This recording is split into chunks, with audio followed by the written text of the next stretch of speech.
Hello, नमस्कार sir. नमस्कार. हो सर, सध्या आपण जर पाहिलं तर राज्यात कर्जमुक्तीच्या हालचालींना वेग आलेला आहे. मग आता खरोखर शेतकऱ्यांना कर्जमाफी मिळणार का? आणि जर मिळणार असेल तर यासाठी कोणकोणते शेतकरी बांधव पात्र असतील? काय आहे याबद्दलची अपडेट? कर्जमाफी संदर्भामध्ये महाराष्ट्रामध्ये कर्जमाफीच्या हालचालीला वेग आला. या संदर्भामधील 3 नोव्हेंबर रोजी बैठक सुद्धा झालेली आहे.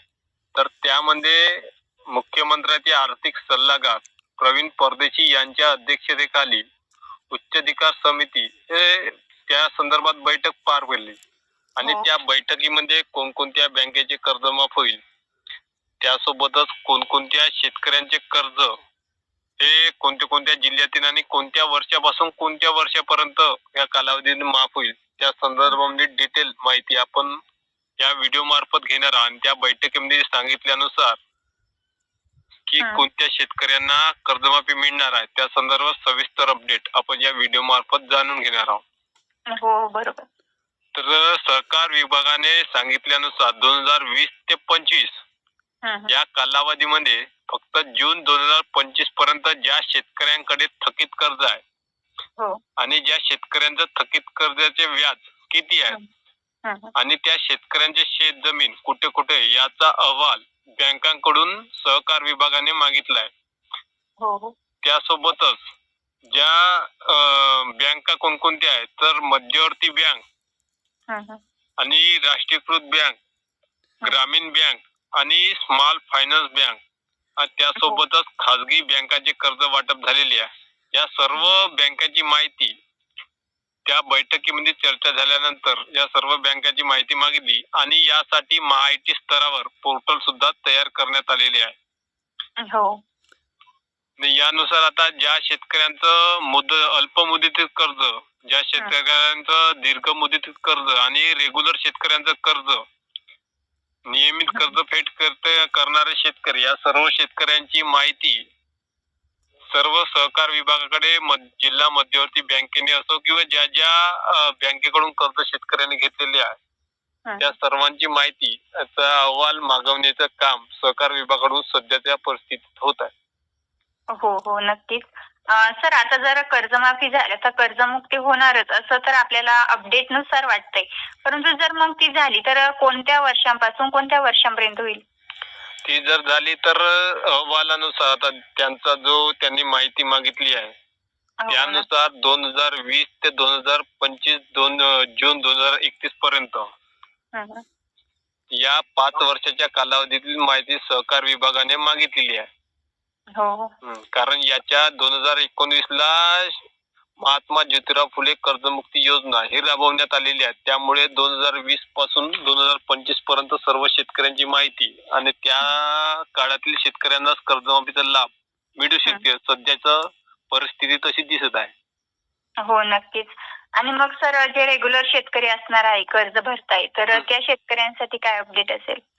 जे रेग्युलर कर्जदार शेतकरी आहे त्यांची सुद्धा माहिती सहकार विभागाने मागितलेली आहे. रेग्युलर असो, थकीत असो किंवा पुनर्गठित शेतकरी असो.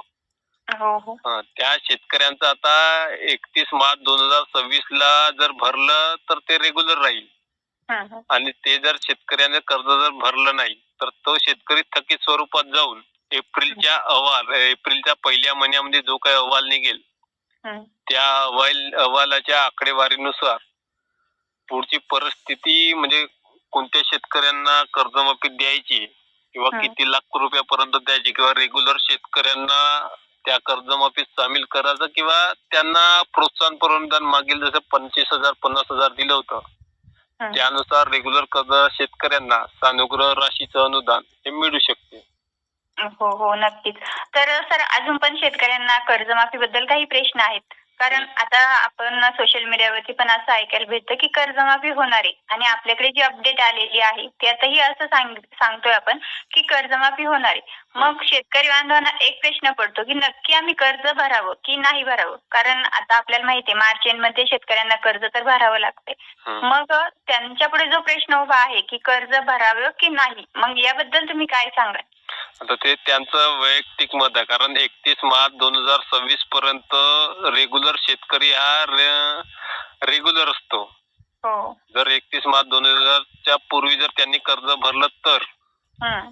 जर 31 मार्च 2026 पर्यंत त्यांनी कर्ज जर भरणं केलं नाही हं. तर तो थकीत स्वरूपात जाईल, हो. असं बच्चू कडूचं मत आहे. हं, हं. आणि ते वास्तव आहे. आणि थकीत स्वरूपात रेग्युलर शेतकरी जोपर्यंत थकीत होणार नाही हो. तोपर्यंत त्या शेतकऱ्यांना कर्जमाफीचा लाभ हा मिळू शकत नाही. हे आरबीआयचं स्टेटमेंट आहे, त्यांचा नियम आहे की रेग्युलर हो. कर्जदार शेतकऱ्यांना कधीच कर्जमाफीचा लाभ देता येत नाही, कारण ते भरू शकतात. हो, बरोबर. त्यामुळे त्या रेग्युलर कर्जदार शेतकऱ्यांचा जोपर्यंत थकीत कर्ज होणार नाही, हं, हं. थकीत कर्ज झाल्यानंतर त्यांचा जो काही मग एप्रिलच्या पहिल्या आठवड्यामध्ये अहवाल येणार आहे, हं, हं. त्या अहवालाची आकडेवारी समोर आल्यानंतर जास्तीत जास्त शेतकऱ्यांना कर्जमाफी मिळू शकते, असं बच्चू कडूचं स्टेटमेंट आहे. हो, नक्कीच. म्हणजेच एकंदरीत जे शेतकरी बांधव थकीत असतील त्यांना कर्जमाफीचा लाभ मिळेल अशी शक्यता दाट आहे. त्यांना मिळणारच आहे, 100% त्यांना मिळणार आहे. कारण आता सर्व सोसायट्या, सहकारी संस्था, बँका मार्फत हं. आता शेतकऱ्यांना डॉक्युमेंट्स त्यांच्याकडे ज्या शेतकऱ्यांनी ज्या बँकेतून सोसायटीतून कर्ज उचललं असेल हं. त्या सर्व सोसायटी बँकामध्ये शेतकऱ्यांनी आता 4 कागदपत्रे जमा करणे आवश्यक आहे. पहिलं आहे हो. आधार कार्ड, हो. त्यानंतर फार्मर आयडी क्रमांक, हं. बँक पासबुकची झेरॉक्स, सोबतच लिंक असलेला मोबाईल नंबर. हो. हे सर्व महाराष्ट्रामध्ये सहकार विभागाकडून आलेल्या आदेशानुसार यांना रेग्युलर शेतकरी असो, पुनर्गठित असो किंवा थकीत असो, ही सर्व माहिती त्यांना भरावं लागणार आहे. त्यासाठी सर्व शेतकऱ्यांना सोसायटी असो किंवा बँकामार्फत आवाहन करताय की सर्व शेतकऱ्यांनी हे 4 डॉक्युमेंट्स जमा करून त्यांची मग ते माहिती अपलोड करून ते वरिष्ठ विभागाकडे पाठवण्याचं काम संस्थाकडून सध्या तरी होत आहे. हो, हो. नक्कीच सर, तुम्ही कर्जमाफीबद्दल शेतकऱ्यांचे जे काही प्रश्न होते ते व्यवस्थित मांडण्याचा प्रयत्न केला त्याबद्दल धन्यवाद सर. धन्यवाद.